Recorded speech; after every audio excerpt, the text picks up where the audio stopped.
Please subscribe Tito Manny Vlog.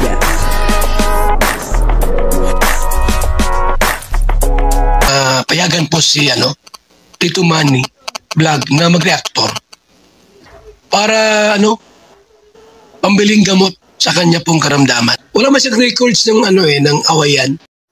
Yun po, walang aminan pero bistado na. Grabe, no? Walang aminan pero nabisto, po. At sino ang bumuking sa dalawa? Papanoorin po natin yung video at syempre bibigyan po natin ng konting reaction. Pero bago po yan, ako muna po bumabati sa inyong lahat ng magandang umaga, magandang tanghali at magandang gabi sa inyong lahat mga kapatid. Saan man kayo ng panig ng mundo naroon ngayon ay mag-iingat kayo palagi at pagpalain kayo ng ating Panginoon. Maraming salamat din po sa patuloy na tumatangkilik sa aking YouTube channel at nanonood sa aking video reaction. Patuloy lang po natin suportahan sila Kuya Bal Santos Matubang, Kalinga Prab, Ate Edna Vlog, Jack Tapia at syempre mga kasamahan ko po sa Karepa at yung mga Team Views at ganoon din po yung mga Kalinga partner na charity vlogger. Ito po yung video na sabi ay wala nga daw pong aminan pero bistado na. At sino po ang bumuking dito kay Kalingap Dan at Joy Diwata? Ang kabuuan po ng video ito yung mapanood po natin sa YouTube channel ni Ria Olarte. Yan Ria Olarte. Sana si Alim yun ganun din pag mag 5 years old. Maging madaldal na si Alim yun. Nakita mo siya mag-TikTok? Oo, galing. Nakaka-miss nga dapat nga daw isasama, sasama dito. Sana, sama siya. Makakapunta siya dito para mag-banding din sila ni Alim yun. Ayan si Alim. Na mag-sponsor sa kanya pamasahe.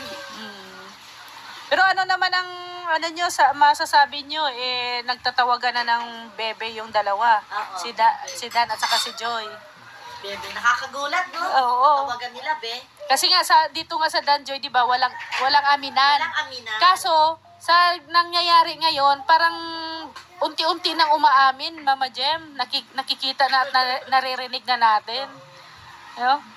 So yan, Mama Jem? Kung sa palagay mo, ikaw anak mo man si Kalingap Dan, sa palagay mo, ano na ang nagiging status nilang dalawa? Siyempre, may be na. Tapos, nagdi-date na. Nagsasama sa... sila pagkagabi. Alam pag alam yung gutom si Joy, nagyayaan niya kumain. Oo. At nakita mo na ba yung Mama Jem, yung sa swimming pool? Ay, yung picture? Oo, nakita ko talaga, nakakakilig. Diba? Kita mo, siya na pa. Oo. O diba kung Mama Jem, kung sa tingin mo, kung walang relasyon, magaganon ba? Wala. Well, hindi ganun Siyempre, ikaw... Parang silang magkakailangan pa. Baka dito yung isa nandito. Parang kung tayo bilang isang babae, parang may ilang ka kung walang relasyon. Pero siyempre, yun yung nakita natin. Makikita mo sa kanila parang true na. Wala nang na to, hanggang dulo na, forever hanggang na. Sa dulo.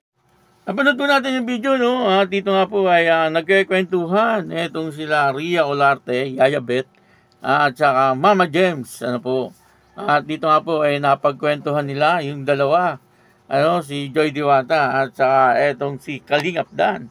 Medyo nagkabulgaran po dito, Mukhang binuking dito si Joy Diwata at saka si Kalingap Dan, Dito po sa pag-uusap na ito. At yun na nga, ang isa po sa napagkwentuhan nila, yung tawagan ng dalawa. At nga, sabi ay, ang tawagan daw po ay be. Grabe, Sabagay, kahit naman po magkaibigan lang, ay pwede naman po talagang tawagin be. Pwede naman yun, wala naman pong problema yun.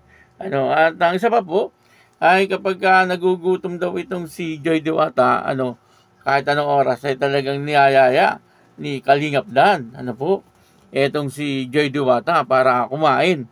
Grabe, talagang grabe ang pag-aalala ni Kalingap Dan dito kay Joy Diwata, At ayaw po ni Kalingap Dan na magugutom itong si Joy Diwata. Pwede rin naman po, kahit magkaibigan lang, kahit walang relasyon, ay pwede din naman po mangyari yun, yung nag-aalala siya. At inaalala niya, siyempre, yung kanyang kaibigan. baka magutom. Ano po? At napag-usapan po yung mga tungkol sa pangyayari doon sa mga swimming pool. Ano po yung mga pinakita ni Kuya Nel na picture. Ano, doon po talagang sweet na sweet. Etong si Kalingap Dan at saka si Joy Diwata. At ang sabi nga po ni dito, ni Mama Gemma, ay talagang nakakakilig daw po. Ano, nakakakilig yung pangyayaring iyon. At sinundan naman po ni Ria Olarte, sabi po ni Ria Olarte, kung wala daw pong relasyon, ay medyo mahihiya yung babae sa ganung sitwasyon. Bakit may tama, ano? Doon po ako napaisip, ano, na baka meron na talagang relasyon, ano, na hindi lang inaamin. Ano, tama naman po si Ria Olarte doon, ano, na hindi po basta-basta gagawin ng isang babae na yung nasa likod, ano po, kung ito ay magkaibigan lang.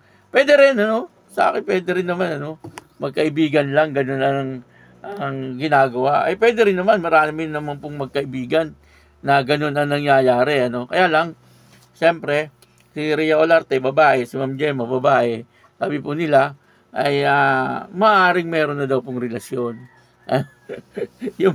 Yun po ang kanilang obserbasyon sa dalawa. Pero wala pa naman po talagang kumpirmado na talagang sila, si Joy Diwata na at saka si Kalingap Dan ay talagang meron ng relasyon. Kasi hindi naman po maamin yung dalawa, ano. Talagang pinapanindigan po nila na walang aminan, ano. Yung dalawa lang po yan, ano, kung may aaminin or talagang ayaw lang umamin. Ano po, pwede gano'n, ano, na meron na silang relasyon pero ayaw lang aminin, ano, pero nakikita na po sa kanilang mga ginagawa.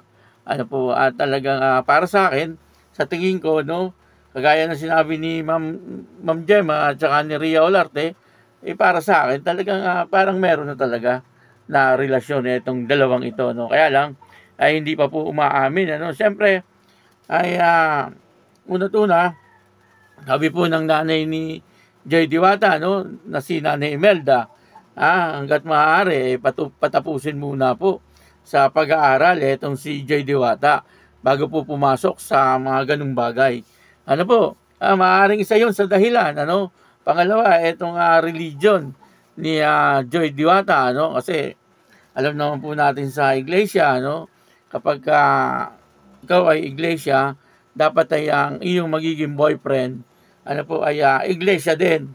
Kasi kung hindi, ay pwede kang itiwalag ng iyong religion.